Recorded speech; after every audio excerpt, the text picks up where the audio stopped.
Hello everyone, and welcome to the launch of the Datasphere Initiative, Responsibly Unlocking the Value of Data for All. My name is Sophie Tomlinson and I'm the Director of Communications. We are live from Berlin and we have over 70 participants registered from over 400 countries. The other way around, but you got it. It is my pleasure to welcome you all. Please turn on your videos. We would love to see your faces. Don't hesitate to introduce yourselves in the chat. And while we won't have time to take live questions throughout today's event, we will have breakout group discussions, so we really hope to see you there. It is my pleasure to welcome Bertrand de la Chapelle, Chief Vision Officer of the Datasphere Initiative. Bertrand. Thank you, Sophie. Thank you so much for being here today. As you know, we're launching today the Datasphere Initiative on the occasion of a multi-stakeholder event that is organized by the German G7 Presidency. And it's actually very appropriate that we do this from Berlin because a year ago, Germany initiated what became the report that we produced called We Need to Talk About Data, framing the debate between free flow of data and data sovereignty. And this debate was, and this report was extremely important because it highlighted the dangers of a very polarized debate around data governance. The fact that this is a topic that is being addressed in multiple separate silos. And also, it highlighted the fact that we're in an environment where there is something that we could call a sort of tech doom that has replaced the tech euphoria of the 90s, and that this is an environment that is extremely worrisome. Most importantly, the report highlighted that we need a global debate around data governance, and a debate that is not only multi-stakeholder, but that is also multi-sectoral because of the interdependencies between the different sectors.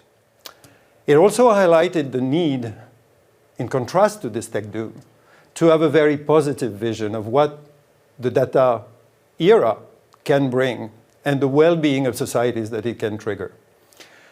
But most importantly, it highlighted the need for innovation. Innovation in terms of tools, in terms of frameworks, and in terms of concept. And in that regard, the report also introduced the concept, the very word of datasphere. And the intention was, the reason why we put this word forward, is because it provides a more holistic, a more systemic approach to data governance. I want here to make a reference to something that Dwight Eisenhower was saying, and I paraphrase somewhat. It basically says, when I'm confronted with a problem that I don't know how to solve, I don't try to make it narrower or smaller. Quite on the contrary, I bring it into a larger perspective because this is what opens up the possibilities for finding solutions. Think of it a little bit like the overview effect that all the astronauts that were circling the Earth felt when they saw the big planet, the big blue planet floating in space. That's what we're trying to do with this word, the Datasphere and the Datasphere Initiative. The report was launched literally a year ago on the occasion of a conference that we co-organized with the Japan Ministry of Economy, Trade and Innovation, METI. And on that occasion, literally a year ago, we announced that the Internet and Jurisdiction Policy Network would be incubating a Datasphere initiative to address this question of data governance in a broader and holistic manner. Since then, we have worked enormously to create the foundation and the vision and the mission for this initiative. And this will be displayed and explained in more detail during the call today. But I want to highlight one thing, which is none of this work would have been possible without first the engagement of a lot of actors during the preparation of the report, but also in the incubation phase. And also, thanks to the support and financial support in particular of a certain number of actors including the governments of Germany, Japan, Switzerland, the United Kingdom, the contributions of Hewlett Foundation, Omidyar Foundation, as well as Microsoft and Google. We strongly believe that the way we will govern the data sphere will, to a large extent, determine the trajectory and how the digital societies will develop in the 21st century. And so it is my extreme pleasure today to invite you to join this collective effort to build a digital future that is beneficial to all. Thank you. Sophie? Thank you very much, Bertrand. It is now a great pleasure to introduce Lorraine Porciuncula, the Executive Director of the Datasphere Initiative. Lorraine, you have the floor. Thank you, Sophie. Right now, billions of data are crossing numerous borders through submarine cables, mobile networks, satellites.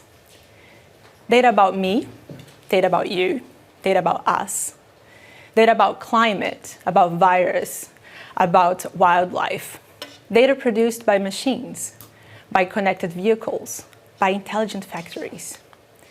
The number is astonishing, and the nature of it, abstract and almost incomprehensibly different from any other resource we've ever tried to grasp. Yet, the most popular analogy that has been used to compare data has been oil. This clearly shows that we still don't understand it. And understanding it is the very first piece of this complex puzzle. I have always loved puzzles, of numbers, of words. I have always been particularly fascinated by words and concepts and the power that they have at shaping people's behavior and ultimately the world. Gabriel Garcia Marquez, one of my favorite authors, describes the prehistory of the fantastic village of Macondo by saying that the world was so recent that many things lacked names, and to mention them, you had to point your finger at them. I have come to realize that we lack words to describe a relationship to data for what it means, our connection with it, the interrelations between data and people and institutions and regulations and contracts and code. And that's why we chose to build on the concept of the data sphere. We define the data sphere as the complex system encompassing all types of data and their dynamic interrelations with human groups and norms. Understanding the data sphere as an ecosystem, or to be more precise, as a complex adaptive system, allows us to recognize its uniqueness, its unpredictability, and the difficulty of managing and using traditional tools. I believe naming it is the first step to transforming how we think about data towards a more holistic approach. Naming it is also essential for us to be able to shape it. Naming it can catalyze a new attitude towards this very recent word. And we stop pointing at it, and it enables us to change it. That is what we want to accomplish at the Datasphere Initiative. And put broadly, yes, we want to change the world together. But drilling down on our mission, it's more targeted than that, but certainly no less ambitious. Our mission is to build agile frameworks to responsibly unlock the value of data for all. And here I would like to walk you through it because every single word here matters. We say agile frameworks, and by this we mean that a novel frontier requires novel tools and using innovative technical, normative, and institutional frameworks. By data, we mean all of it, both personal and non-personal data, and all the gray area in between. By value, we mean both economic and social value and its externalities. And talking about responsibly unlocking means to recognize that certain guardrails are necessary to avoid and prevent abuses, such as those related to privacy and security. And for all, and this is very central, is because we aim to leave no one behind. So what is the world that we want to see? Our vision is of a collaboratively governed data sphere. And for that, we'll need to bridge silos among numerous entities working around data governance, internationally, regionally, nationally, locally, and as well as silos between sectors and policy areas. Think about privacy, trade, infrastructure, security, competition. And this doesn't mean replacing existing structures and processes, but complementing them and catalyzing agility and innovation. By drawing on lessons from software development, for example, on the notion of sandboxes, of iteration, of flexibility, from learning from our mistakes and moving quickly. This also requires building on the lessons from the multi-stakeholder approach, that the protagonism of governments is needed, but not sufficient to solve complex world problems we're facing today. So, as you know, today is our launch. And I want to use this occasion to share with you that the team has been working on after a year of incubation, where we've been preparing the ground and really walking the talk. Our team has been identifying and consulting with partners and engaging regional work in different parts of the world, such as Africa and Latin America. We have also started a fellowship program with a brilliant cohort of 10 researchers that have been exploring the concept and applications of the data sphere. We have also brought together more than 60 AI engineers to test visualization models for mapping the data sphere. We have been also preparing a report on cross-border sandboxes for data. And finally, we have completed an atlas, the Datasphere Governance Atlas, that covers more than 260 organizations working on data governance, which we're very proud to release today.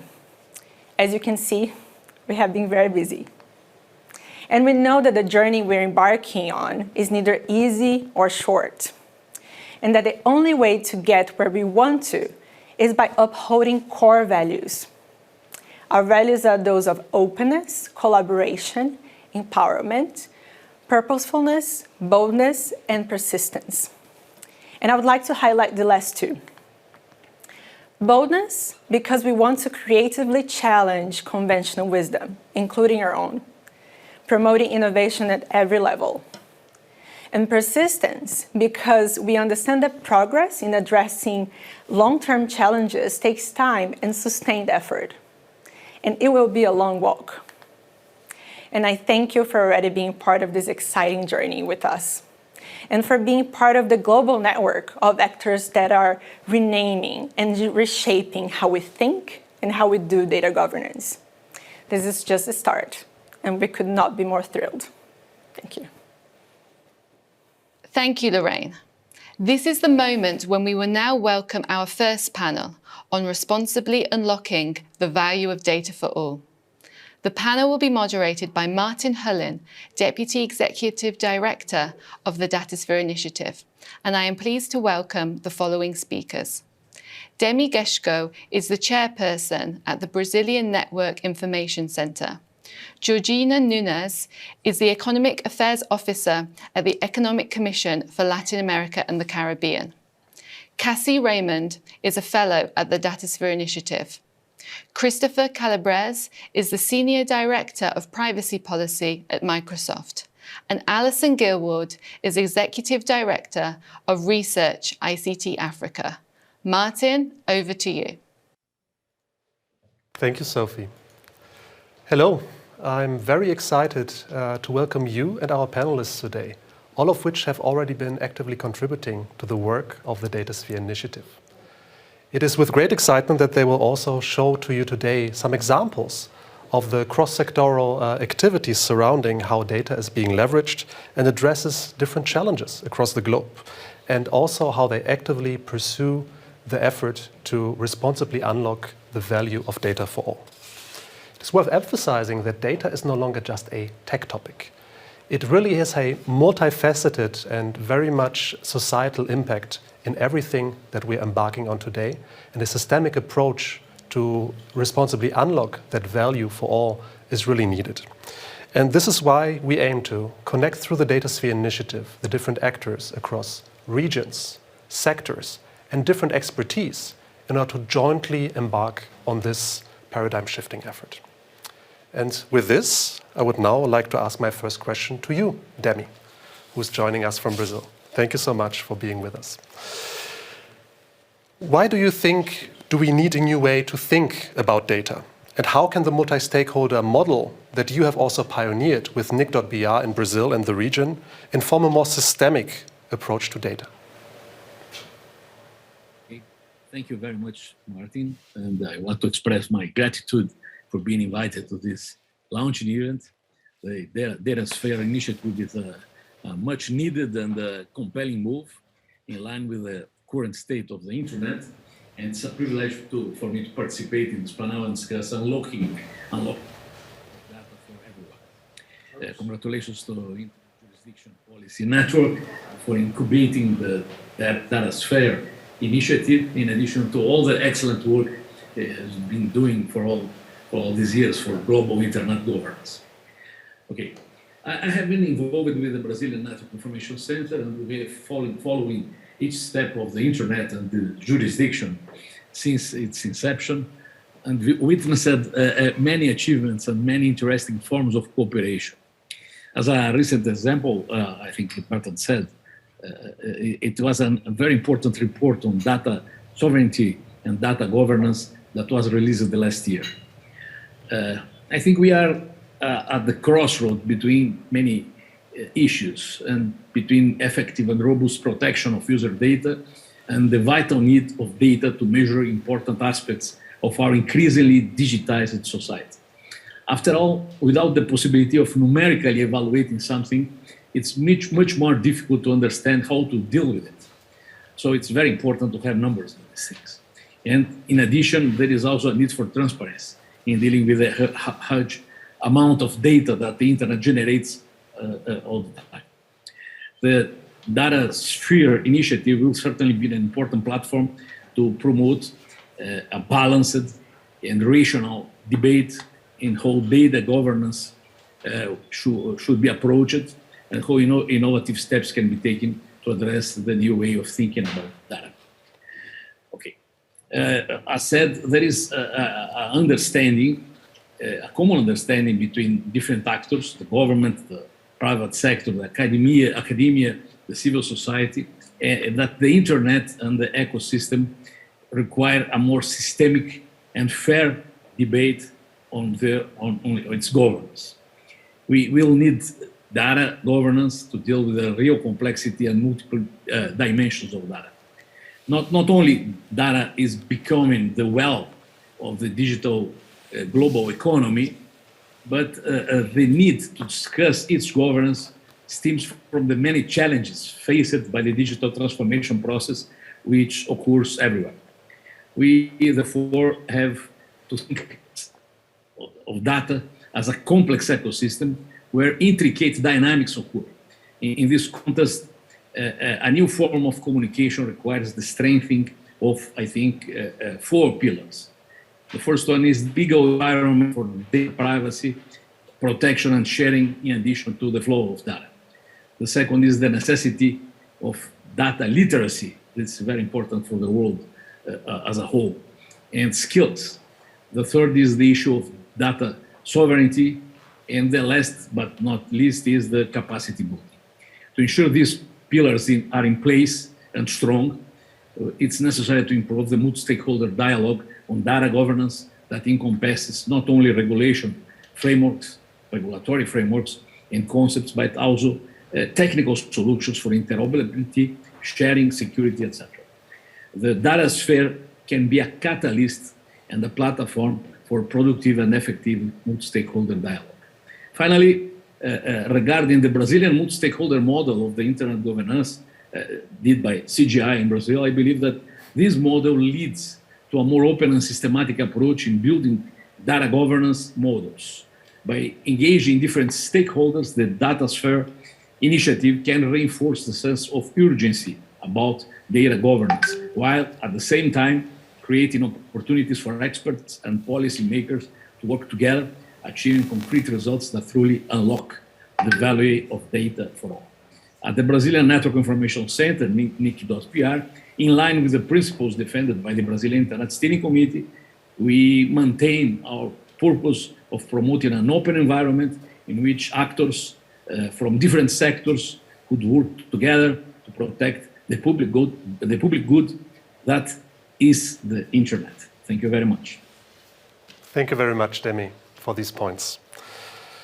Georgina, how has data been used within Latin America and the Caribbean in order to support regional digital transformation and deal with challenges such as those linked also to the goal of a digital single market? I'd be very interested to hear this from you. Thank you very much, Martin. Good day, everyone. It is a great pleasure to be here sharing with you all the launch of the Datasphere Initiative. Thank you to Internet and Jurisdiction for the invitation to participate. And well, I would like to convey a very special greeting to the Internet and Jurisdiction team from our new Executive Secretary, Mario Cimoli, and his congratulations on this important event. Well, you know, the pandemic unveiled several structural problems in Latin America and the Caribbean. One of the main ones being the low level of productivity that has remained as one of the core concern in the region for a long time. The accelerated digitization is another effect of the pandemic. This process has transformed the global economy, as you know. And the digitization can generate new forms of value creation with the potential to increase productivity, competitiveness, and quality of life, living life with greater sustainability in terms of economic, social, environment, consistent with the Agenda 2030 and the SDGs. An example of the positive impact of digitization and the use of data to increase productivity can be seen in the automotive industry in Mexico, for instance, since in some companies, the adoption of digital technologies in their production processes allow productivity by up to 25%.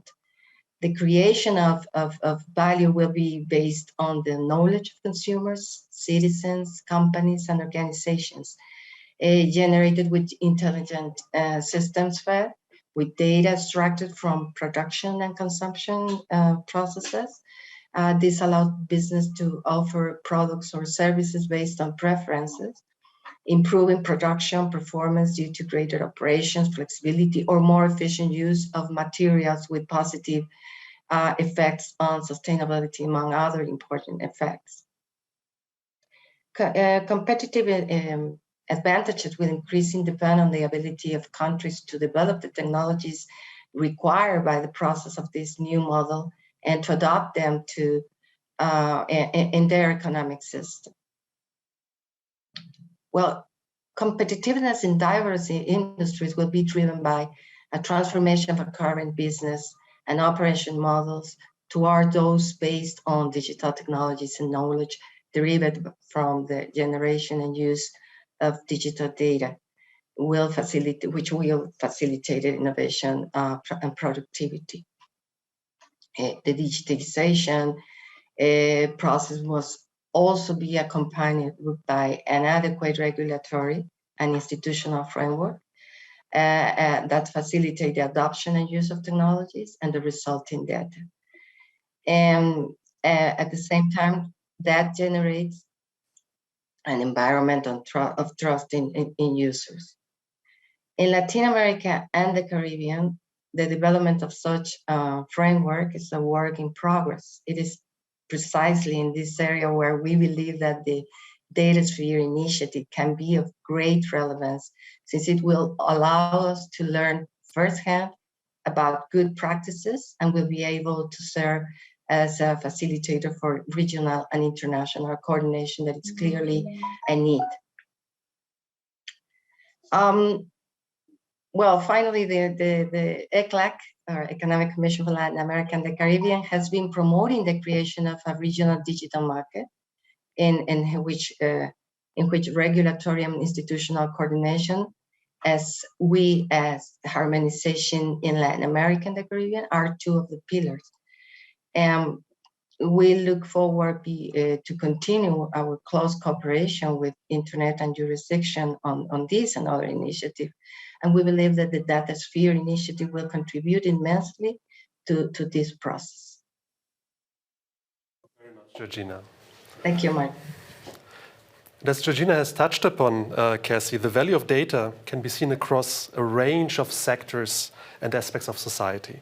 And as someone who works very actively with experts in the field and the research on animal diseases, can you share why quality, sharing, interoperability, discoverability, and reusability of data is so important, and what excites you about the approach the Datasphere Initiative tries to propose? Cassie, please. Yes, thank you, Martin, and thanks for the opportunity to share today. So first of all, the launch of the Datasphere Initiative illuminates wicked problems in data, or when we try to solve problems, we see more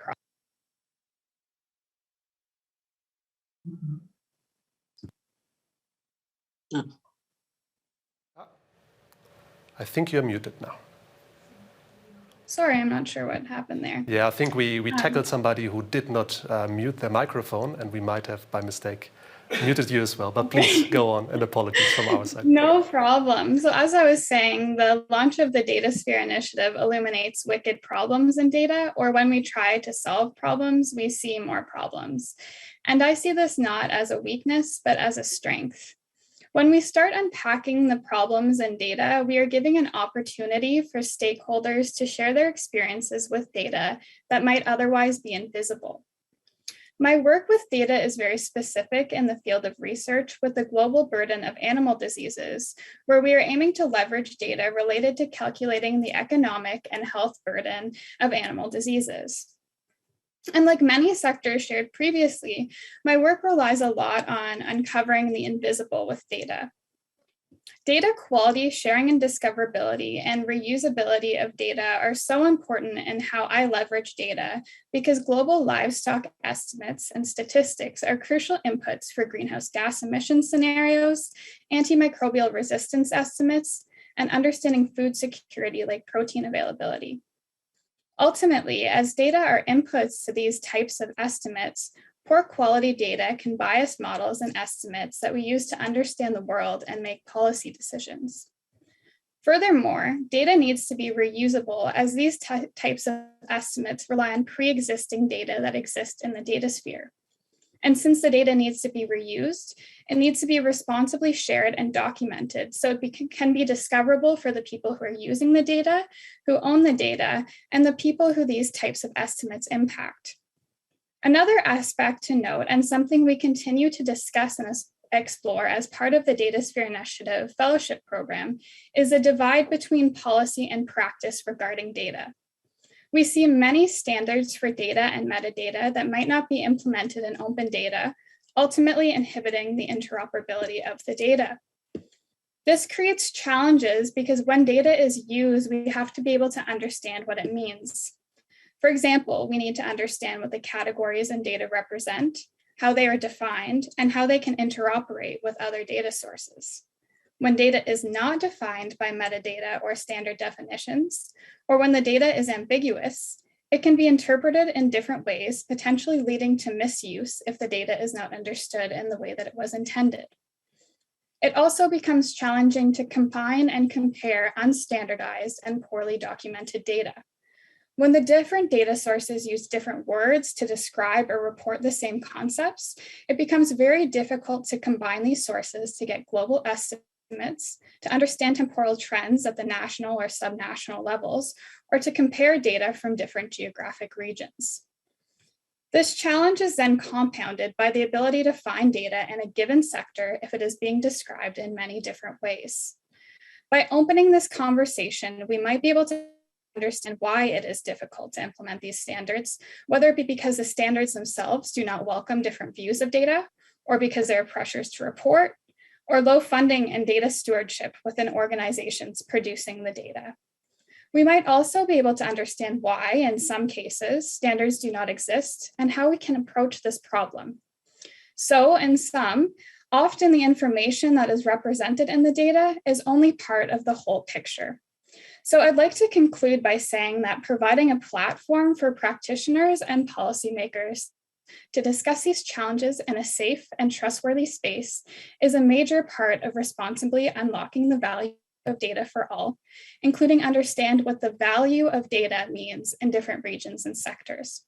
I'm happy to be part of the Datasphere journey to holistically connect silos and consider different types of data, human groups, and norms as part of the complex system that is the Datasphere. Thank you. Thank you very much, Cassie. With these examples in mind that are very concrete, Chris, now I would like to ask you why you believe we should think differently when it comes to questions related to unlocking the value of data, and why you believe the approach embarked upon with the Datasphere Initiative might help in actually facilitating that approach. Please, you have the floor. Wonderful. Thank you so much first for having me. And it's really great to see all the good work that's already gone into the Datasphere Initiative playing out here in this wonderful launch event. And I'd also, of course, like to thank my fellow panelists. I've already learned a lot, and this has been really an illuminating discussion.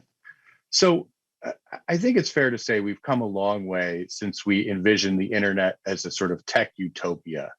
You know, those days, those Halligan days of the 90s are gone, and all the things we love and the things we loathe about the physical world are also part of our online world. So we also see many of the same public policy challenges in the real world existing online. How do we keep the most vulnerable among us safe? How do we respect the fundamental human right to privacy? How do we combat false and harmful misinformation? Yet, the enormous power of data helps us to solve our most intractable challenges. And that remains as exciting as ever. From reducing carbon emissions, to protecting endangered species, to combating infectious and diseases. The path to realizing these benefits begins with framing our conception of data in the right way. Rather than thinking about data as the new oil, as some have already alluded to, we at Microsoft think about data as a foundational infrastructure for a resilient and responsible global society. That's why we're working closely together with partners from civil society, like the Datasphere Initiative, from industry, academics, and governments to enable the responsible use of data for solving societal problems and for protecting fundamental rights. We do that in a number of ways, including first, of course, advocating for laws and regulations that foster trust and preserve our ability to use and share data across borders in domains such as privacy, cybersecurity, and online safety. We also work to share the benefits of those laws widely. We were the first company, for example, to offer GDPR access and correction deletes globally, access and correction and deletion rights globally. We advance adoption of innovative technologies to protect privacy and empower individuals. Things like privacy-enhancing technologies, including homomorphic encryption, federated learning, and decentralized identification. Partnering with organizations of all sizes to realize the benefits of sharing and collaborating data is another key area. Our open data campaign includes investments in partnerships and projects with industry, government, and civil society to close the data divide between those with rich stores of data and those without. That includes tackling issues like broadband usage and the availability and issues like broadband usage and availability and policing practices in the United States. Another area we work through is our AI for Good program, where we're helping problem solvers around the world put big data and artificial intelligence tools to work to solve sustainability, health, accessibility, and humanitarian challenges and protect cultural heritage. One of my favorite examples of this is the planetary computer, a massive storehouse of information monitoring data from around the, environmental monitoring data from around the world, and flexible APIs that empower researchers to use that data. Another key example is the Humanitarian OpenStreetMap team, which is using machine learning to improve mapping of areas vulnerable to natural disasters. By working with communities to document at-risk areas, HOT enables relief programs to respond more quickly and effectively. Ultimately, I believe all of us, policymakers, industry, and civil society, are eager to use data to make progress on solving our most pressing problems. We're not going to return to a utopian internet of that past, but we can still use data as a core infrastructure to respond and meet future challenges. That's part of why we're excited to be part of the Datasphere Initiative, to join with all these wonderful partners to meet this challenge. Thanks. Thank you very much, Chris. And finally, Alison, we've heard from the region of Latin America and the Caribbean and the experience to recognize the value of data when it comes to also digital transformation of entire society. And we would love to hear, what about Africa? With your experience, why is it so important to also think about the responsibilities that are linked to that notion? And what are your expectations about what the Datasphere Initiative and its approach could actually bring to the table to also make a difference from an African point of view? Please, you have the floor. Thank you so much, Martin. And thank you so much to all the other speakers who've touched on all these important issues, and hopefully I can just shorthand them so that I can use these 3 minutes to focus a bit more on Africa. But just to say that this concept of responsible, beneficial, good, we feel is very important. However, it's tended to focus on harms. It's tended to focus on individualized notions of privacy.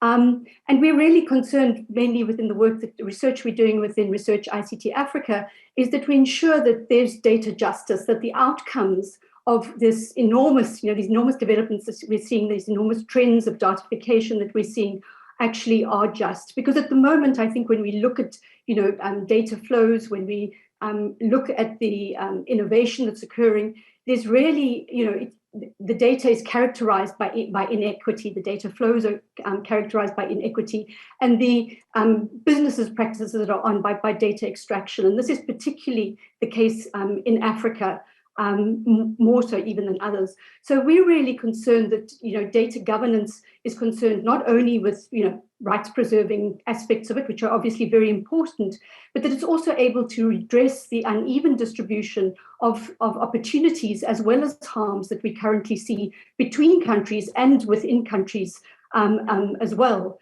And in order to do this, it needs this enabling environment that many people have spoken about, that Demi and others have spoken about. And I think we're beginning to see that emerging in Africa. We've had the very exciting Africa Data Policy Framework, which seeks to build this enabling environment that tries to address the digital infrastructures that have been spoken about, that are absolutely critical, data infrastructures that are critical to realizing data value, but also the trusted environment that's required for people to participate. So inclusion in a practical sense, but also an enabling sense, in the sense of skills, in the sense of creating a trusted and secure data in a governance environment. And also just to realize that the public, the realizing of public value is not just by opening or lifting or freeing, but actually enabling participation and inclusion in this environment. That in fact, if we just open with the current status quo, we would continue to see these incredible asymmetries of information flows and the asymmetrical extraction of them. So we really need to focus on the enabling aspects of this data policy environment that I mentioned there. There are 2 important, really critical aspects to that. The one is that it enables the progressive harmonization of markets and governance on the continent. This is particularly important because we've got some sort of critical windows of opportunity around the African Continental Free Trade Agreement, which, open data flows, equitable data flows, safe environments on the continent are really critical for the single digital market and the single market in Africa to flourish. So the progressive realization of this through harmonization is a critical aspect. But also there's an unlocking of private value through regulation of these markets, there's also the important role of public value, of realizing the public value of data. And this is a big area where we can get leverage what's data that is available in Africa, because much of the data that's produced actually still continues to happen in the public sector, although the innovation is in the private sector. A lot of the data is actually being generated in the public sector. So there's very important collaboration, information sharing, interoperability that's required in order to optimize both public and private value. And then just to say the Datasphere Initiative, I think, is probably so important in this context because we are beginning to see, as I said, this harmonization, but we're also beginning to see the emergence of an absolutely critical narrative of what the data sphere looks like for Africa, what Africa's contribution to the data sphere should be, and allowing Africa to have this common narrative in global governance that is so critical to creating a more just and equitable data sphere for us all. Thank you so much. Thank you very much, Alison. And thank you again to all of our panelists. I mean, thank you so much for going, also with the punches of the very short periods of time that we could allocate for these interventions. But as we said before, there will be breakout meetings afterwards, and we hope that we can then pursue the discussion. And I really wanted to thank all of you once again for having actively already engaged in the work of the Datasphere Initiative, and this is really only just the beginning, and we cannot wait on the joint journey that we'll embark upon together. So thank you again, and see you in the Datasphere. Thank you, Martin. Now we will release the new flagship report, the Datasphere Governance Atlas. You can now download it on our website at thedatasphere.org. I'm very happy that my colleague Carolina Rossini will be presenting this report, and she is the Chief Impact and Partnerships Officer at the Datasphere Initiative. Carolina, the floor is yours. Thank you so much, Sophie, and thank you all the colleagues that have joined us today from so many countries around the world. 400 of you have registered today, and it's such an honor to have you join us today. So as Sophie was saying, it is my pleasure to share and present with you the Datasphere Governance Atlas. The 2022 instance of the Atlas is a one-stop-and-shop resource that really shines a spotlight on this expanding community working on data governance. In the past 30 years, the amount of the organizations and the complexity of this ecosystem has increased at an incredible pace. We embarked in this incredible learning journey to understand how different actors are influencing this space and data governance and take a first step into mapping the data sphere. The Atlas showcases a total of 261 organizations from around the world. It identifies their geographic scope, their nature, their focus, their objectives, and their core outcomes. We develop both a quantitative and a qualitative analysis of the sample.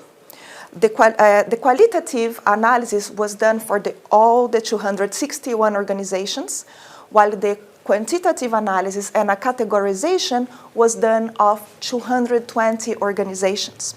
So we have 220 organizations categorized and also 41 international intergovernmental organizations mapped and highlighted in this incredible atlas. From issues of trust, such as cybersecurity and privacy, to various models of data sharing with different levels of openness and transparency, to the increasing interdisciplinarity of the system, we were able to see the complexity that has emerged and how the concept itself of data governance has expanded from a management of flows and operations to actual policies, regulations, so far and so on. And it's wonderful to see how these actors are coming together to work towards a collaborative governed data sphere and our digital society. So moving forward, I would like to share some of the trends we have observed in regard to their geographic scope, their headquarters, their type, objectives, outcomes, and sectors. In terms of types of organization, we see a majority of non-profit, non-governmental organizations working in the sector through the whole world. We also see that while the majority of organizations, almost 57%, have intent global reach in terms of their impact, the majority of them are still in the global north, which might inform us where the funding is, where the narrative hegemony is coming from, and where the skills might be concentrated. In terms of objectives, the leading objective among the sample organizations is data governance at large, followed by providing data repositories. And we're going to see how that crosses with the regions of the world. In relation to activities of these organizations, there is a large majority focus on providing research, developing knowledge in the space, but also fostering network and community. In terms of outcomes of these organizations, clearly they relate with their activities, and they are focused on things like community building, knowledge building, advocacy, so forth and so on, as you can see in some of our figures. In terms of sectors and sectoral distribution, most of the organizations do not cover a specific sector or a vertical issue in specific, meaning they focus on data governance or elements of data governance at large, developing research, furthering policy issues, or providing data governance methodologies that could potentially be applicable to any sector. That general focus is actually followed by a set of organizations focused on issues of environment and health. We see this increasing, this trend also increasing in the last few years. The result is slightly different one when we cross the types of organizations with the sector, with, for instance, a large number of nonprofits working on issues of original populations' rights. As I said before, we also try to do some gap analysis here and understand how each of these trends are distributed by region. So while in Africa you have 70% of organizations focus on data governance at large, and 30% focus on socio-economic development and providing data in support of achieving the Sustainable Development Goals.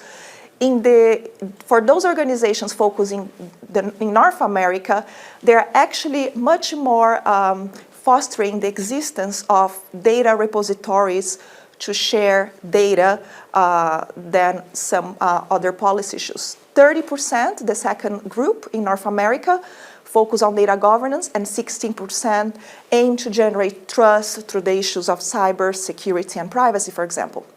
Finally, and comparing the region of Europe and Central Asia, 54%, in contrast of almost 17% in North America, are actually focused on generating trust through privacy and cybersecurity. And 27% focus on data governance at large. It's very interesting to see that and also see all the norms and regulations coming out of Europe exactly with those focuses.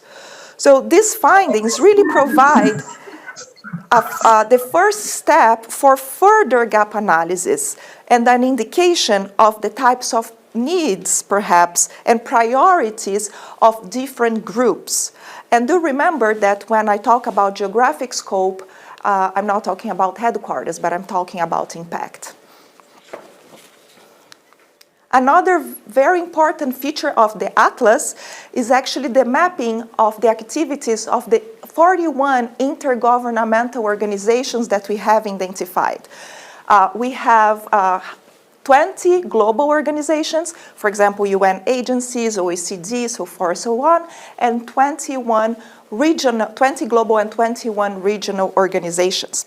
Several of these organizations it's very interesting to see that they are actually addressing data governance issues in a broad way and really fostering this dialogue across the world, such as the OECD and United Nations agencies such as FAO, the Agriculture Agency of the UN.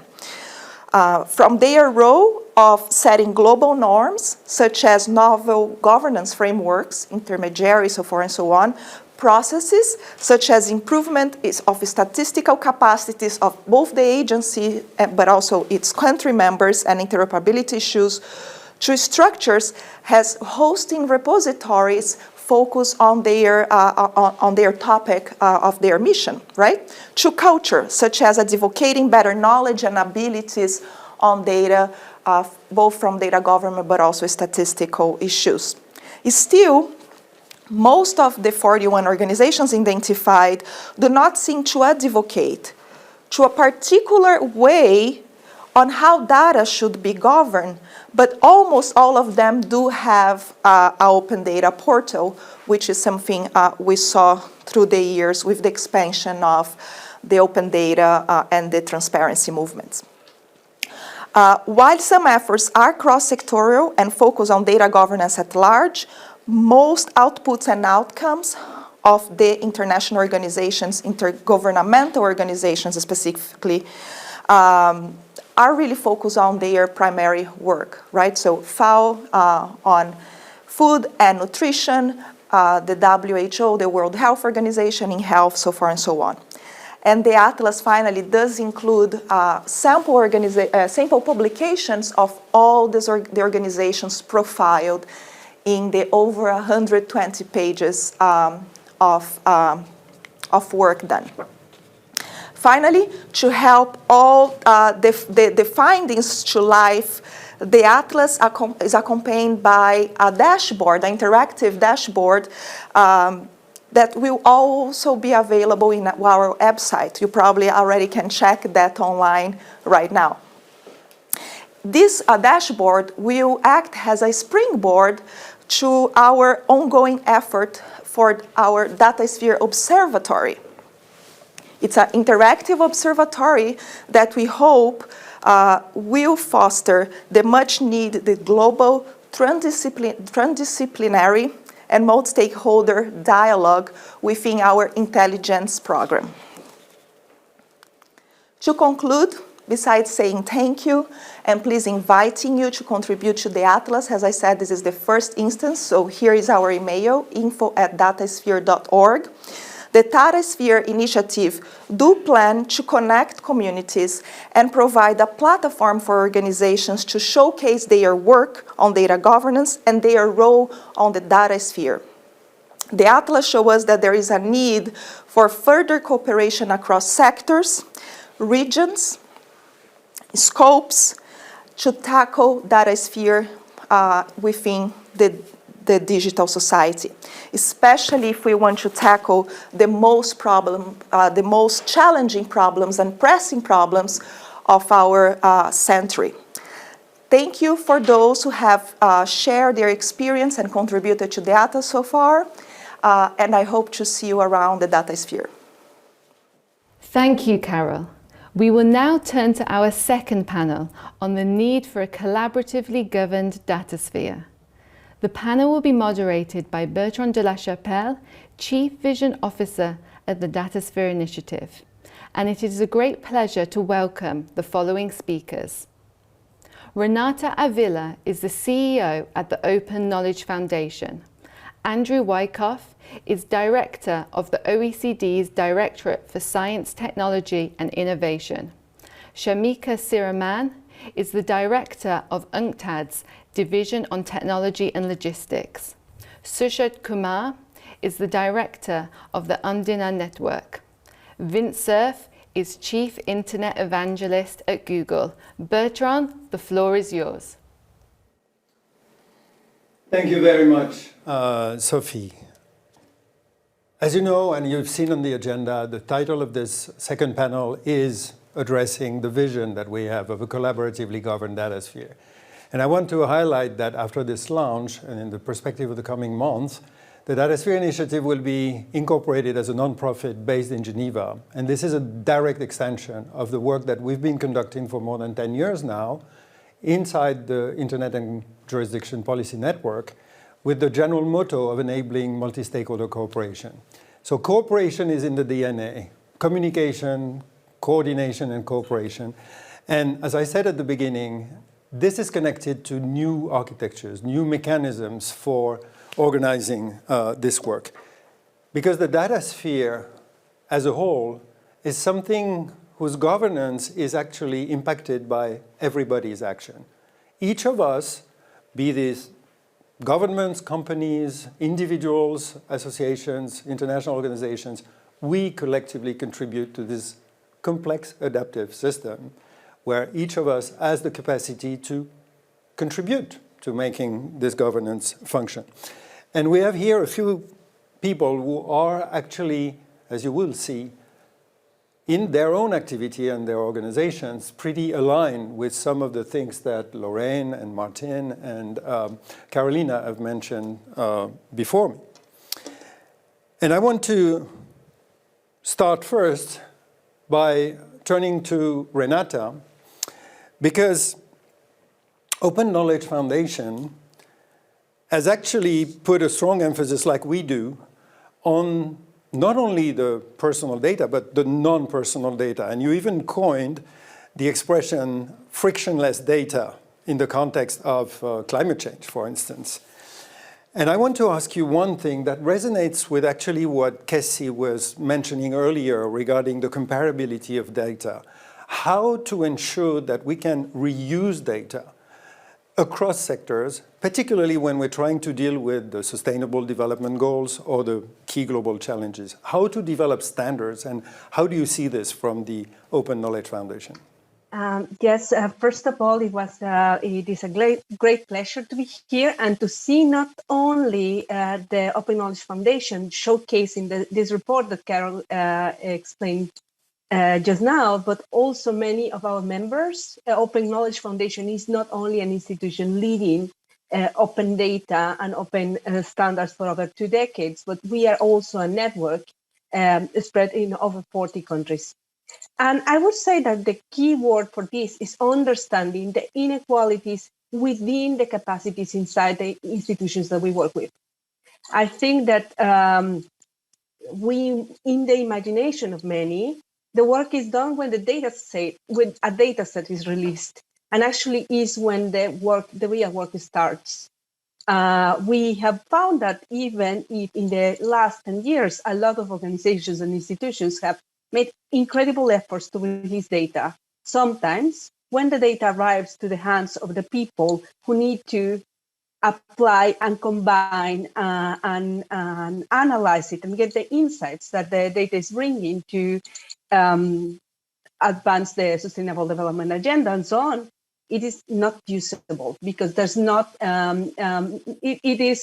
we spend so much time trying to reduce the frictions that we found in such data sets. So what we came up with, it was the Frictionless Data Project. And we are recalibrating all our learnings over the last 5 years. The Frictionless Data Project is basically a combination of open code, tools, data standards, and the keyword community that makes data more usable. And that's over the 4 or 5 years, we have learned on how to make better and quicker insights that make the data more usable. And now the challenge is to leverage all the learnings of these years to take back the power of data and with truly accelerate across all the organizations that are working on climate issues. Basically, with this combination of open code, tools, data standards, and community, exponentially increase the skills and the ability for environmental institutions to produce the data we need. So we don't need to collect, uniformize, and then fix, but we can apply it immediately, get quicker insights, and solve with the tools of our time the most pressing problems of our time. That's what we are trying to do. If I may grab on something that you just said regarding not only the question of standards to facilitate reusability, but the connection between standards and communities. Can you elaborate a little bit more on this question of community? Absolutely. I think that as we have learned in this initiative, it's not only about top-down building a standard and then saying you have to follow this because I said so, I'm the Datasphere Initiative or I am the Open Knowledge Foundation, you have to do it. This is a process that it needs to be collaborative and it needs to be adopted by different communities. For example, we work with software developers, but we also work often with researchers for reproducible research.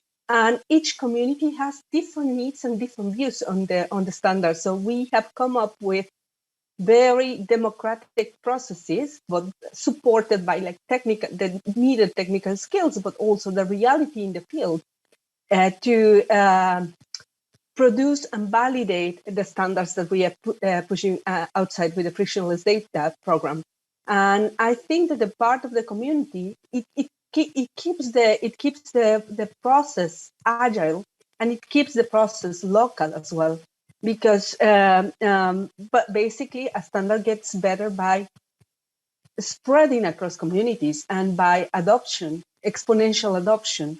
And if we have seen, like that, it is like really a community that will keep up with the different needs. For example, now we have discovered that one of the frictions that we have with the climate data is that not only it is not clean, sometimes it does not exist, or sometimes the methodologies to obtain the data are not disclosed, and we need to know how that data was produced. So I think that it is something that gets better when the communities that are using and producing the data get involved, and when this community of communities keeps growing, basically. Thank you very much. And what is important is the comment you made earlier also about this is not about absolute harmonization for everything, but the capacity to understand what the standards of each other are so that you can have interoperability. Thank you so much, Renata. I want to move now to Andrew Wyckoff from OECD. Hi, Andrew. Andrew, the OECD has a tradition of working with several committees that deal with the question of data, and I think I remember that there are more than 10 committees that basically, in one way or the other, are dealing with this. But what I think is very important for people who are listening to us is that there has been also a lot of reports that were produced on the difficult question of measuring the data economy, and particularly measuring the value of data, which is a word that we have in the mission of the Datasphere Initiative, and particularly the challenge around the social value of data, which is harder to measure than the economic one and the monetary one. How can we facilitate collectively the discussion around the social value of data, the measurement of this, and how can the Datasphere Initiative help in that regard to connect the different building blocks and actors who are working on this?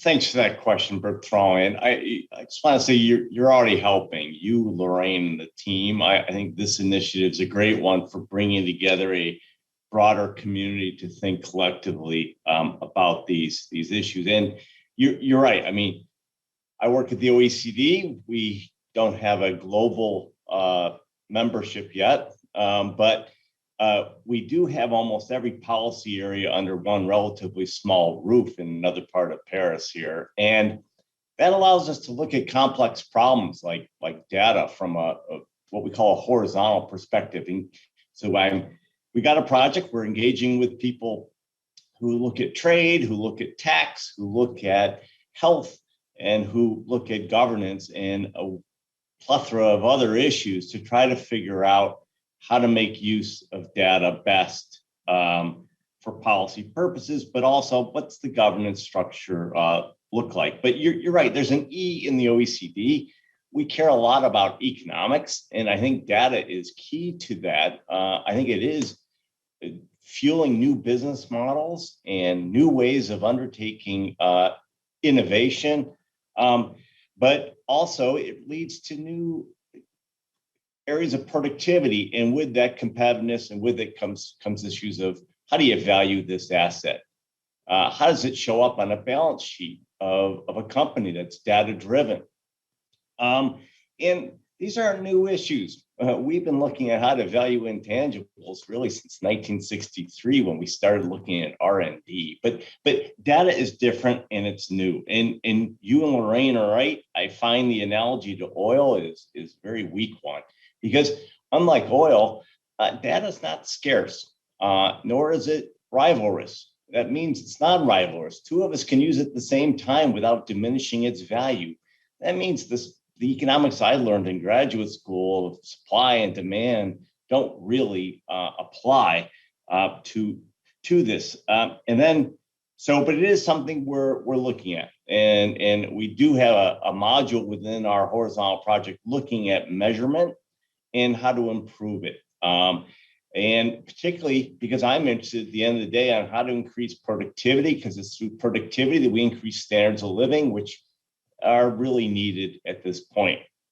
But there's some things that can't be quantified. That's where you go to the social value, Bertrand, and you're exactly right. I mean, information that helps you find an old friend, what's that worth? To avoid a car crash or to find a new vaccine. I mean, these are really hard to quantify. And it's with that I do think we need organizations like the Datasphere, but also work such as what's going on in the OECD to develop a new taxonomies, new nomenclatures, new vocabulary that we can share to collectively begin to think about this, I think, in a more constructive way. The second point, then I'll stop, is just that it's not just about data. I hear too many consultants typically talking about gigabytes and exabytes and everything else. And to me, it's about the data life cycle. It's not just the raw material. It is how then that raw material is purified or refined, but then I think most importantly, how it's used analytically. And that takes a skill set that is more rare. And to me, that's really where value from data comes from, is when you are applying it, crunching the data for new information, new knowledge, and insight to resolving a problem. This takes pretty specialized skills, which are high in demand. Maybe just one last point, and that's about data portability, which I think is a dimension of the value question that we want to talk about. It's held up as a response by many policymakers for some of the issues that confront us in data governance.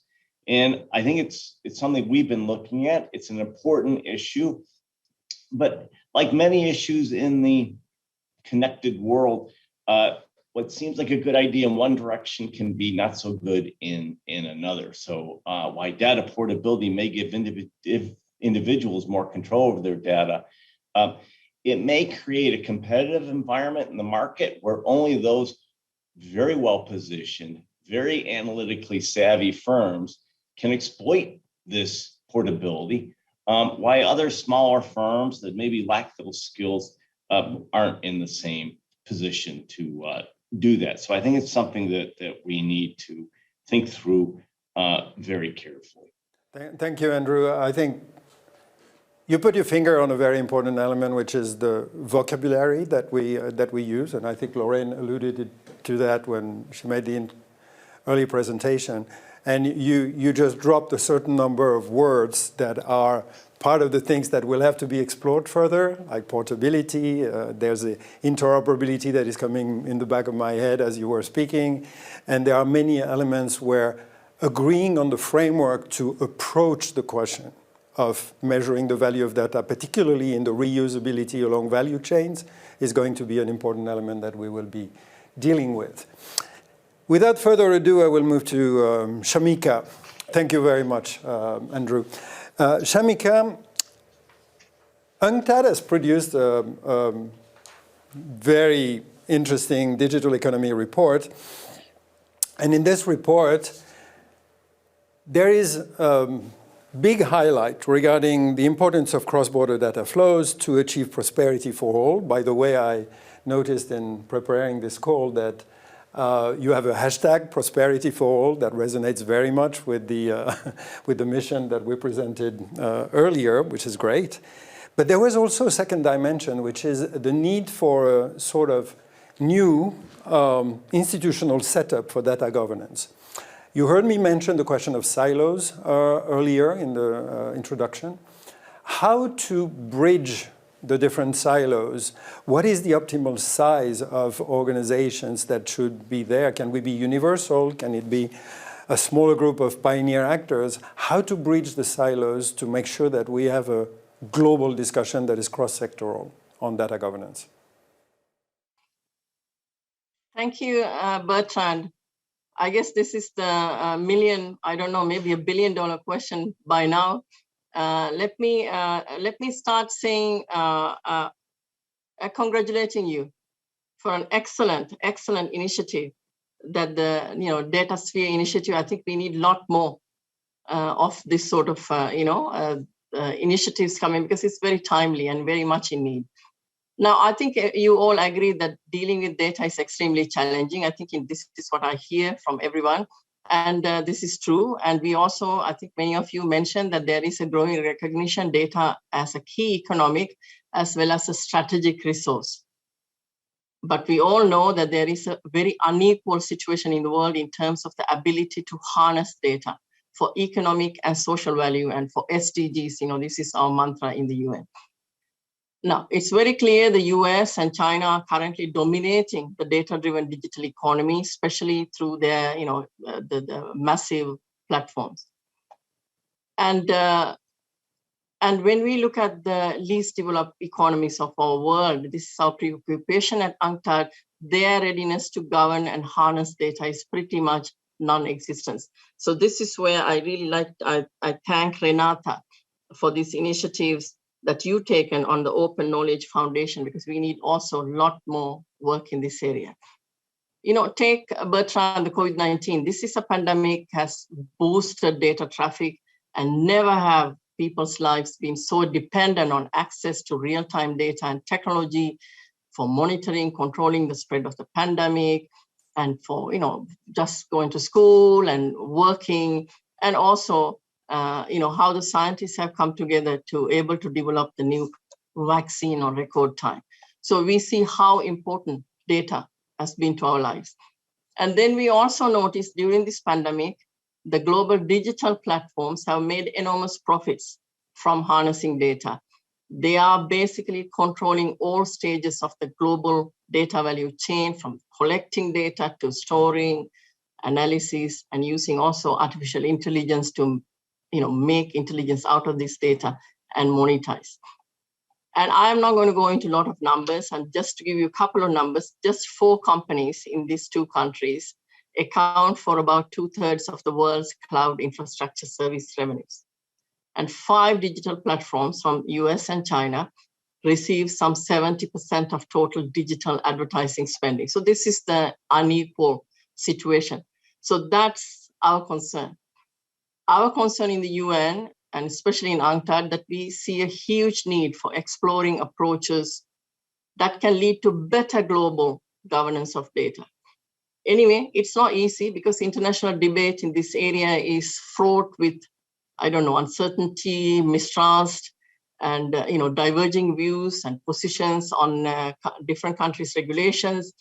So I think we all need a middle ground solution. And so what do?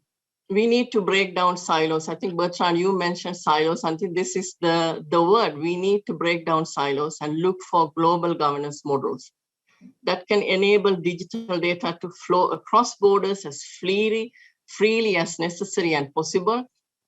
And then a balanced approach that works for people and the planet should help maximize development gains and ensuring that these gains are equitably distributed, and then minimize the risks and harms.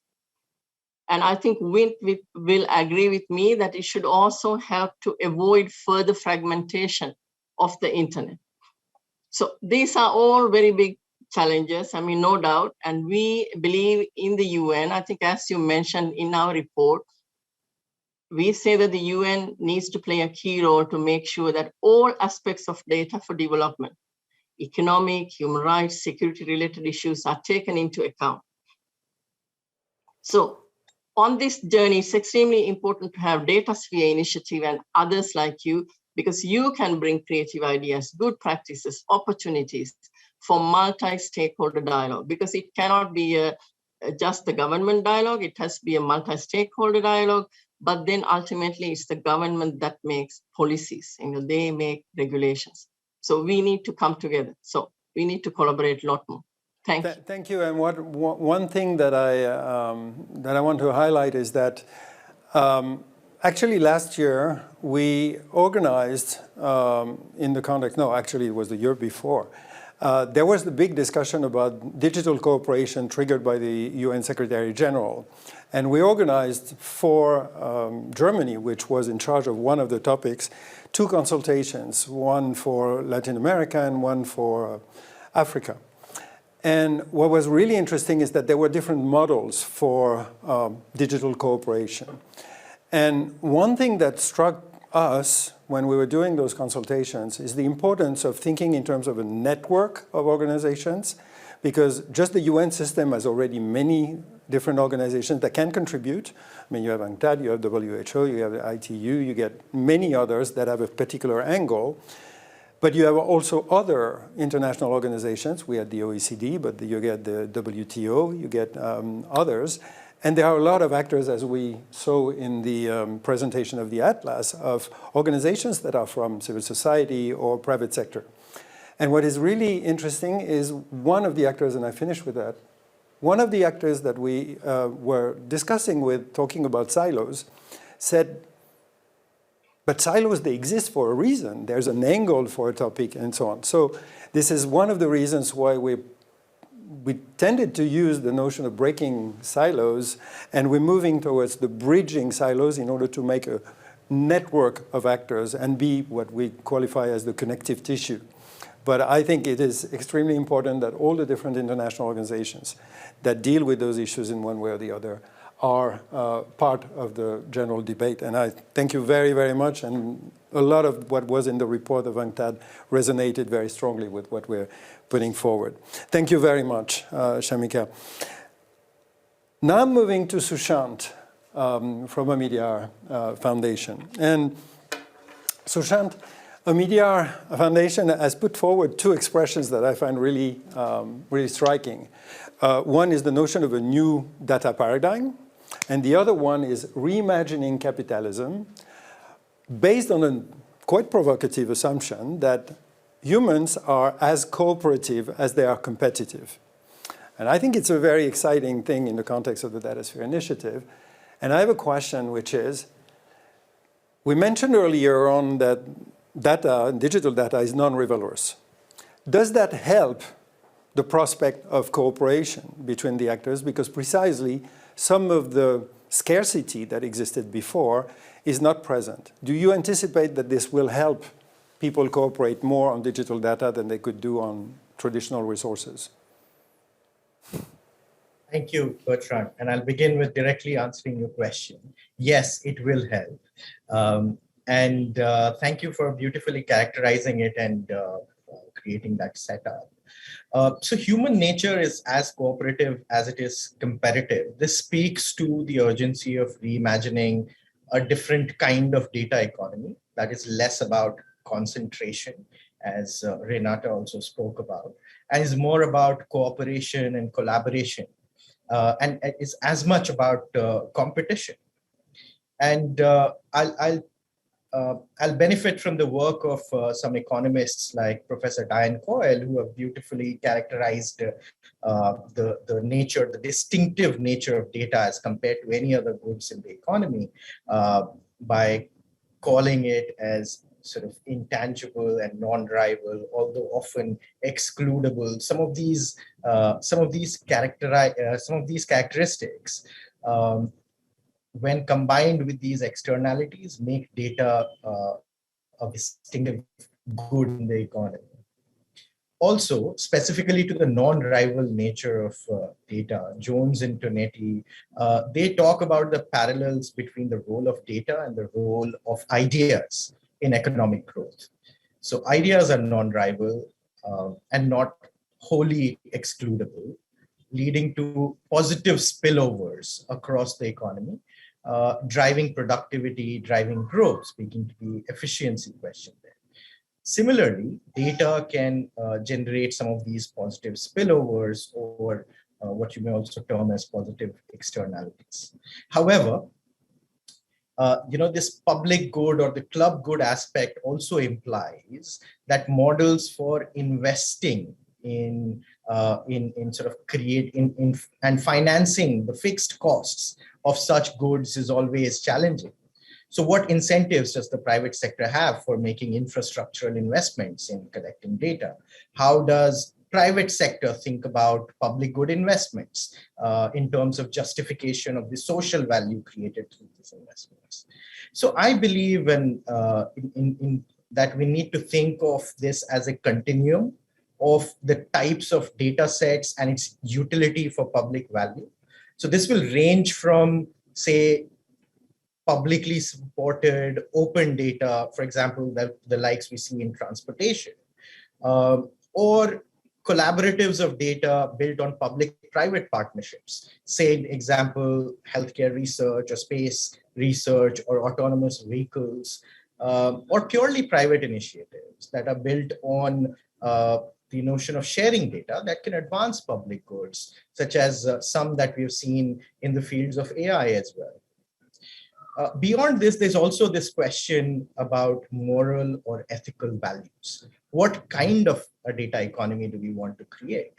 What can we strive for one that is built on more generous grounds, talking about prosperity for all?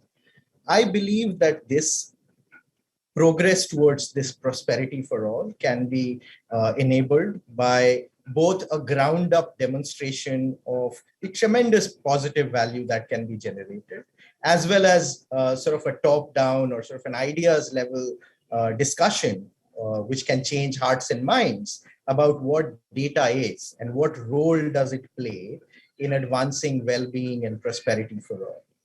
And Bertrand, with that, I thank you and hand it back to you. Thank you very much, Sushant. You mentioned a few words, likewise, that I want to plant. We don't have time to continue to elaborate, but you mentioned two words that are extremely important, which is the notion of externalities. Actually, three words. Externality is the notion of incentives, and there's an enormous work that has to be done regarding incentives of lifting some regulations or enabling the encouragement for sharing. This is one of the fields that we're going to explore very strongly with your help. And the final element is the notion of the ethical dimension. What is the digital society that we want to build together? And if there's not a common vision of what we want to achieve, there's little likelihood that we will be able to reach it. Which, thank you very much, Sushant, and this makes a very nice segue to, last but not least, Vint Cerf.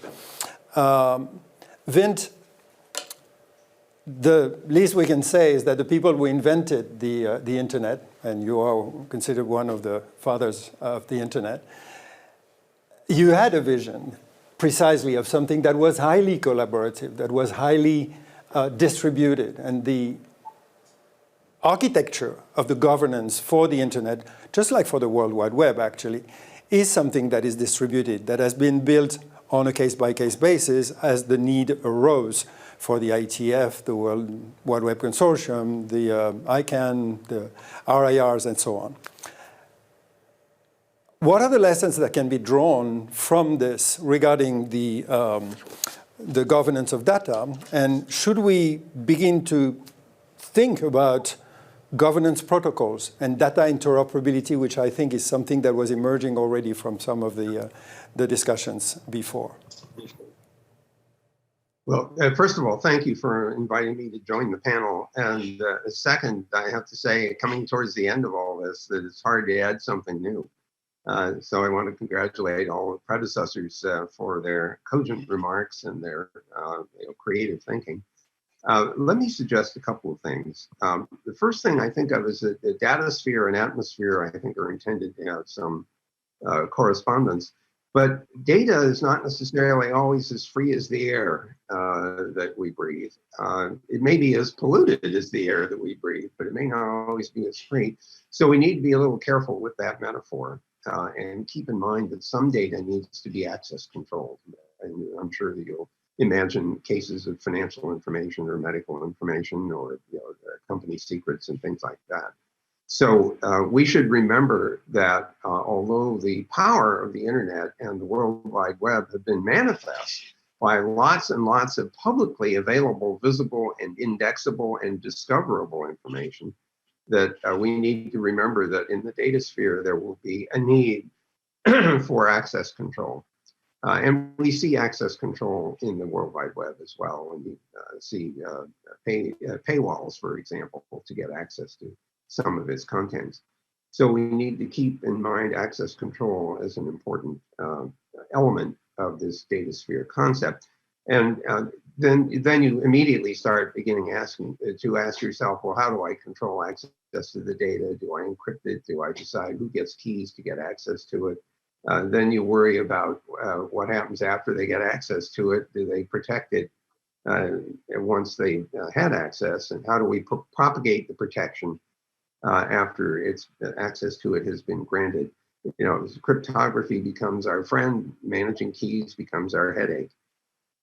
Figuring out how to selectively allow access to information based on authorizations. How do I strongly authenticate the parties who should have access to it? You can see where this is going. It's a very complex infrastructure or ecosystem. And of course, it will cause us to invoke institutions, some of which may already exist and some of which will have to be invented.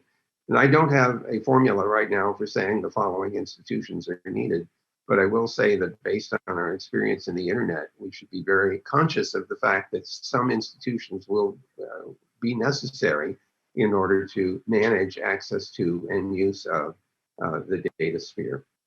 I was going to suggest that in the World Wide Web, one of the things that made it so dramatically powerful is that there were standards associated with the access method, HTTPS, and the HTML formatting. And Tim Berners-Lee has spoken about this in the past. He talked about deep linking and things like that. I think that the data sphere world is going to need something kind of like what the World Wide Web did. You need an access protocol and you need the ability to describe the data. You need data ML, just like you needed HTML. More important, and has been mentioned before, we need metadata as well. It has to have a form and a structure and a semantics. We need that metadata in order to understand the utility of the data that it describes. And so metadata is going to be very important. I think we're also going to discover very quickly that if access to the data is an issue, then we're going to need to log the access, who got to it, what did they do with it, what are they allowed to do with it, and then audit the logs in order to detect potential abuses of access to that information. The thing that has made the World Wide Web so amazing is that it was possible to index its contents in a way that made the contents discoverable. And one might hope for the same kind of capacity to discover the existence of structured data of certain types and values and meaning that is of interest to you and whose structure can be understood well enough that you can ingest the data and do something with it. So the idea of a data sphere is this gigantic space of information, which is computable, so to speak. For me anyway, is a very exciting concept. So I think we are going to discover very quickly that we need rules and regulations, mechanisms for enforcement for access, multilateral and multi-stakeholder agreements to cooperate in the generation and access to and use of data. We'll need norms for behavior and the way in which data is either produced or used. And as was mentioned several times, the quality of the data is going to be vital to understand so that we don't make use of bad data to make bad decisions. And this, of course, is visible in the machine learning space where you get biased information that produces bad results. So this is a new endless frontier that you've introduced for us to contemplate and to work in. And I am very proud to say that Google has been happy to help support the INJ initiative and this new Datasphere one as well. Thank you very much, Vint. Just a few points again. What you said about access control and reuse and the propagation of protections is something that clearly resonates with what Sushant was saying beforehand as a continuum between completely private data and completely open data. What I find striking is also the comment regarding the fact that storing the information about how this access is being made is actually creating new data that has value on its own. And it is, you were alluding to the limits of analogies. And one of the things that we haven't said, but that is extremely important, is that the data sphere is man-made. So it is not just a natural environment that has a limit or just its ecosystem. Every time we process data, we contribute to increasing the size of the data sphere in an exponential manner. Regarding the new institutions, I won't belabor because it's a key element. I just want to use 1 minute to ask you, regarding the quality of the data, which is something that you mentioned, which is important, there's also the question that I think you mentioned when we were preparing this call regarding it is not necessarily the collection of the data that is costly or that will be the main impediment. It's the quality of the processing that you can apply to the data. Well, it's also curation as a general term that's used to speak to this. And you can imagine new businesses forming around offering curation services for data which you generate or have collected or somehow managed to produce. So one of the things that I find so fascinating about this whole concept is that it may open up a range of new services and products that don't exist today, but which people will become dependent on in the same way we have become dependent on so many things in the online world that we're experiencing in 2021. And that's the reason why I was mentioning the idea of a positive vision towards what can be leveraged in the future and the creation of new services, increasing the well-being of humanity. If we can bring everybody together as a closing, yes, absolutely.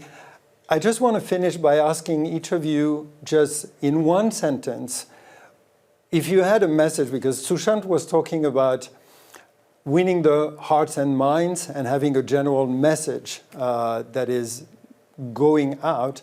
If you had 1 sentence, 1 thing that you would like people who are listening here to keep from this presentation, what would it be? Maybe we go in the reverse order. Let's start with Vint, who finished, and we will go back in the reverse order.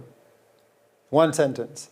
Well, fortuitously, there's something in the chat which is specific to my message, which is that we need the same kind of mechanisms that have made the World Wide Web and its contents discoverable and useful. We need similar kinds of mechanisms for making the data discoverable and useful. And the note in the chat says that the World Wide Web Consortium published a standard for publication of data in 2017. So we might want to refer to that. Wonderful. Sushant. Sure. So I would focus on enabling public goods built on data as foundational infrastructure. Specifically, how can a better demonstration of the societal value of data enable governments to invest in public goods and data institutions? That would be both a hope as an aspiration for me. Thank you. Shamika. I think I would like to see a global, like a balanced global approach to data governance so that we will not leave anyone behind. Thank you. Andrew? I agree with all the previous people. I guess I would just say I think this does require a new policy framework for thinking about this. And with it comes some things you were talking about, Bertrand, about vocabulary and how do we become a little bit more precise at optimizing this for the public good. Thank you. And finally, last but not least, Renata. Yes, we need to seize the power of our times and be aware of that power that resides not only in data, but the knowledge we apply to it that can lead to exponential changes to save our planet. Not doing so or doing it too slow will be giving away the possibilities of a better future, not only a future, but a better future for everybody. Thank you so much, everyone. And I want to finish by a quote that comes from Vint, actually.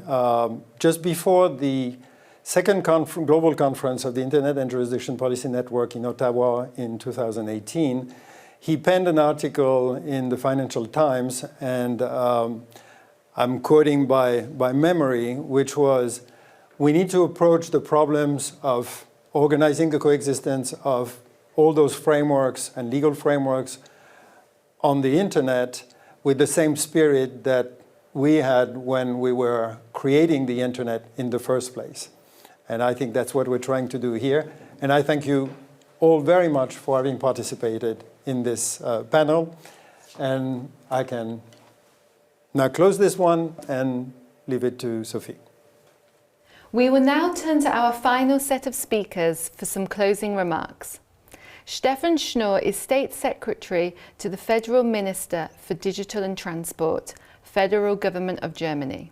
Serato Fuja is the Deputy Director General for IT Strategy, Commerce and Information Policy Bureau at the Ministry of Economy, Trade and Industry, Government of Japan. Kelly Bourne is the Director of the Cyber Initiative at the William and Flora Hewlett Foundation. And Thomas Schneider is Ambassador and Director of International Affairs, Swiss Federal Office of Communications. Lorraine, over to you. Thank you very much, Sophie. Well, I hope that you've been enjoying. I certainly have, listening to all those different experts providing their insights. And we're now coming to the end, and we are going to hear closing remarks from some of our key partners. And now we're going to hear from State Secretary, Mr. Stefan Schnorr.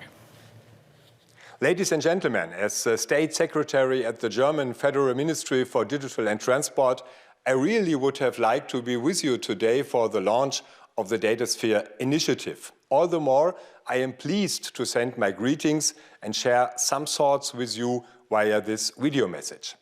I would like to start with congratulations, Bertrand, Lorraine, and the whole team from the Datasphere Initiative. After extensive preparations, the Datasphere Initiative has been formally launched today.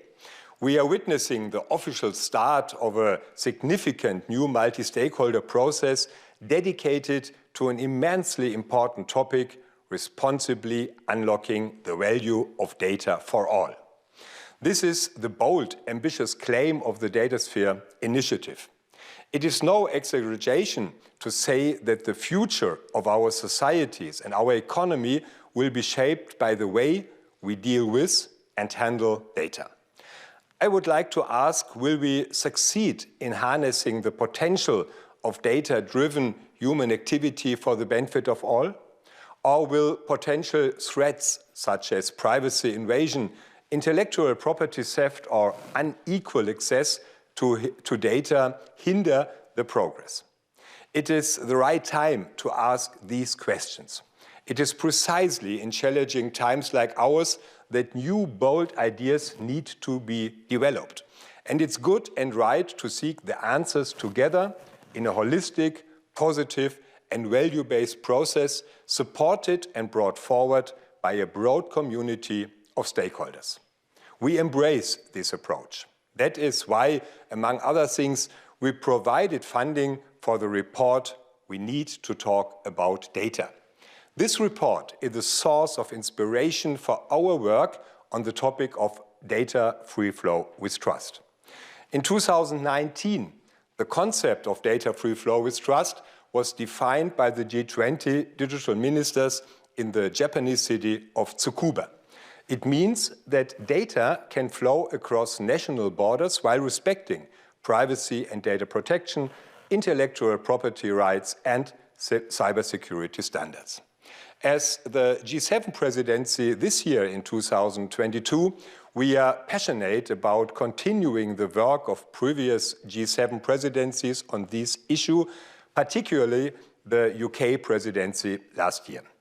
We want, for example, better understand the opportunities and challenges created by regulatory measures concerning cross-border data flows. This includes deepening our understanding of approaches that can facilitate free, trustworthy data flows, as well as taking stock of data localization measures and their potential implications. In doing so, it is particularly important for us to include the knowledge, experience, and requirements of the various stakeholders. As soon as tomorrow, a G7 Multistakeholder Conference will take place, which will also deal with the topic of data governance and data flows. I am very pleased that the Datasphere Initiative has put its launch in this context and will actively participate in the discussions tomorrow. I would like to take this opportunity to thank you all very, very much.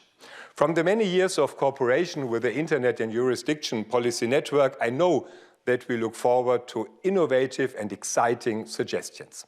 I am convinced that the Datasphere Initiative will succeed in its work. I can assure you that we will continue to follow your work very closely and support it to the best of our possibilities. I look forward to continuing our very good cooperation. Thank you very much. Thank you, Stefan. And now, very appropriately, we're going to be joined by Deputy Director General, Mr. Seitaro Fujita, in Japan. Okay, thank you for inviting me. Great to see you all. First of all, let me express my heartfelt congratulations on the launch of the Datasphere Initiative and the people concerned for the effort to bring the project to start and hold this event. Despite ongoing difficulty of pandemic, needless to say, data is the lifeblood of global economy and social prosperity that everybody should benefit from. And importantly, working to unlock the value of data requires participation by the actors from the different levels of governance and sector societies.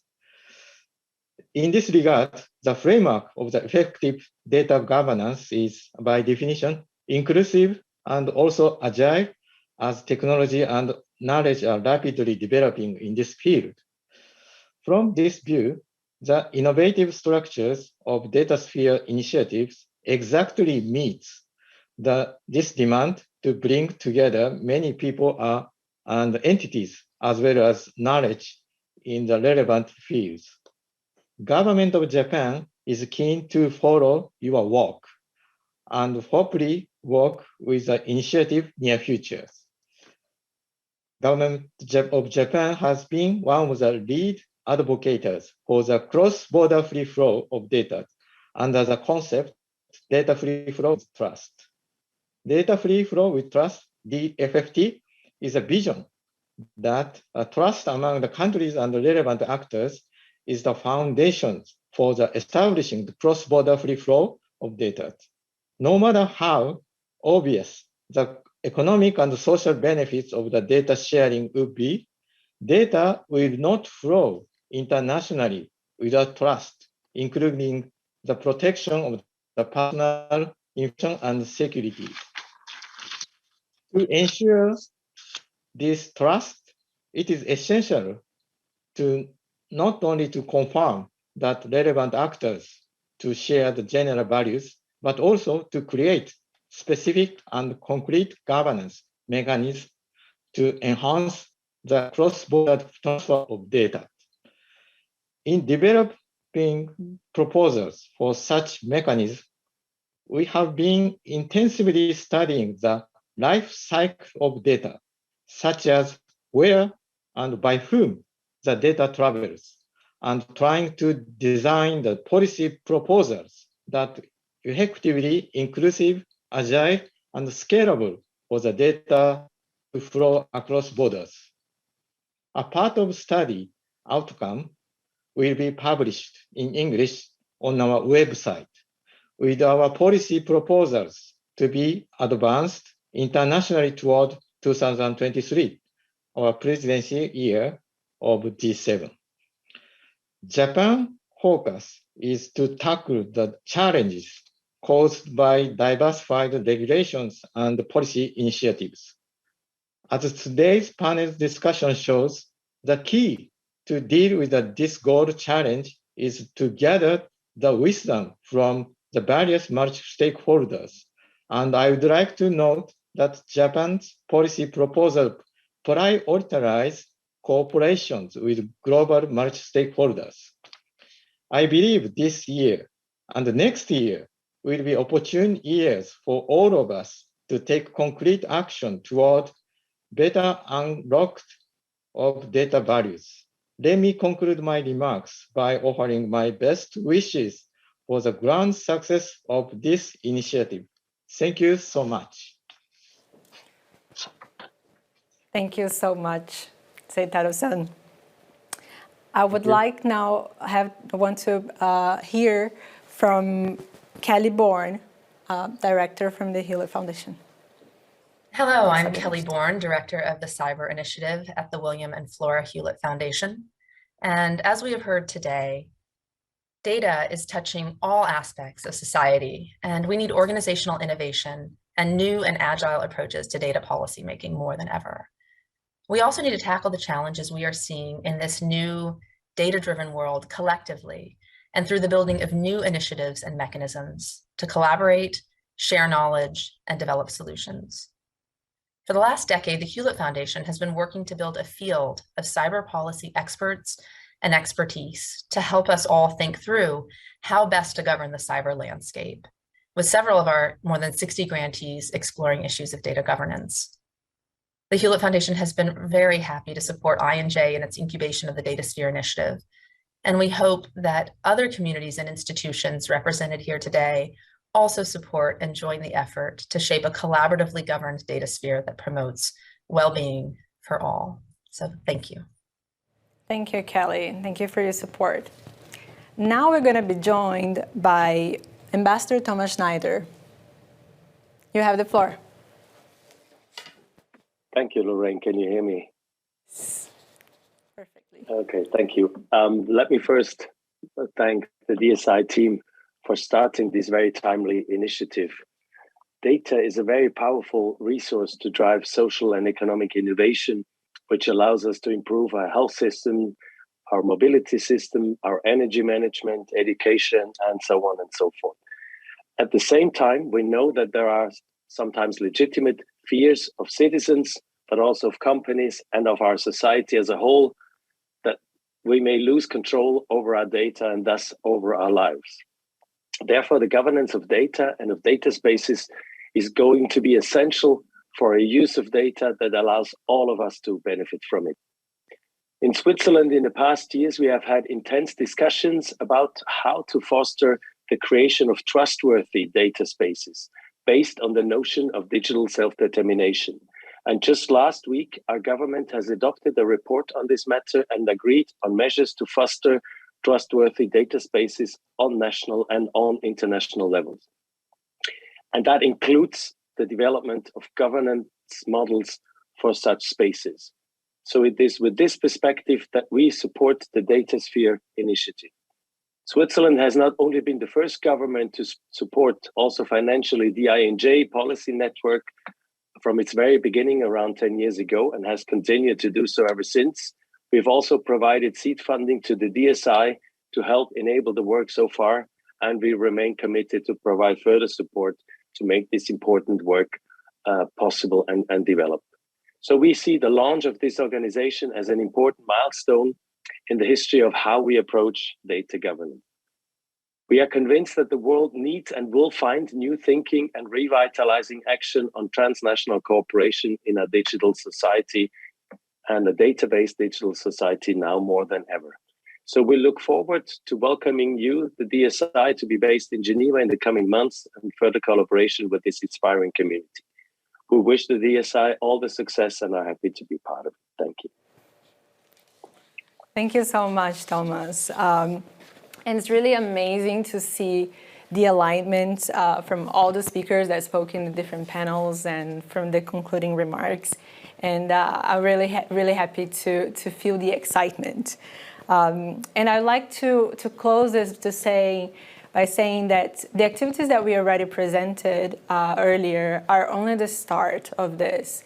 We also aim to develop them further, and they will be developed in around 3 programs. The first one is the dialogues that really aims to catalyze more dialogue, more awareness, and more capacity building. And we're building on the work that we're already doing in Africa to replicate it in different regions of the world, such as Latin America and Asia.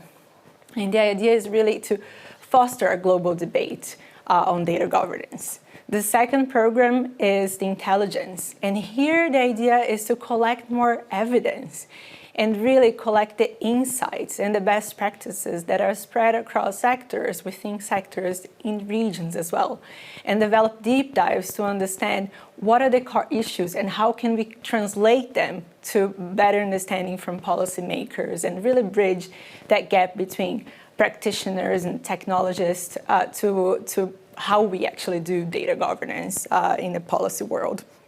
And the third program is that of the lab, which aims to build a collective space where we can really identify and showcase and experiment with innovations on the tools and the governance frameworks that we're using to address some of those challenges. We're building on the work that we're already developing on sandboxes, but going forward also in terms of developing protocols and thinking about certification and mechanisms where we can really enhance interoperability and think about how we can address this in a way which is more agile. And we have plans, big plans for 2023, where we want to organize a Datasphere Summit too, which I hope we'll be able to count with your presence. But this is a collaborative effort. And we are so grateful for the existing partners and many of them have already talked here today in the event. Germany, Japan, the Hewlett Foundation, Switzerland, the Media Network, Microsoft, Google, the government of the UK as well. And we are in conversations with multiple other partners. And the Datasphere Initiative, as mentioned, will be soon be incorporated in Switzerland as a not-for-profit to really facilitate partnerships and the mobilization of the necessary resources. And the mechanisms to engage are in 3 levels, as friends of the Datasphere, as project partners, or as institutional partners. And you'll be able to see more information about that in our website. Again, thank you so much for joining us today. I know that there's been a lot of different discussions and lively discussions in the chat, so I'm glad to see that you're also being able to engage with each other. And that's really the spirit of what we're trying to bring today. Thank you all, and I also hope that you're going to join us in the breakout sessions, where you're going to have a chance to engage with us and my colleagues here in the team to really talk about the concept, the activities, and really to exchange ideas with us and more resources. We are just so happy. I'm just so excited to be able to launch this publicly. And thank you again for joining us.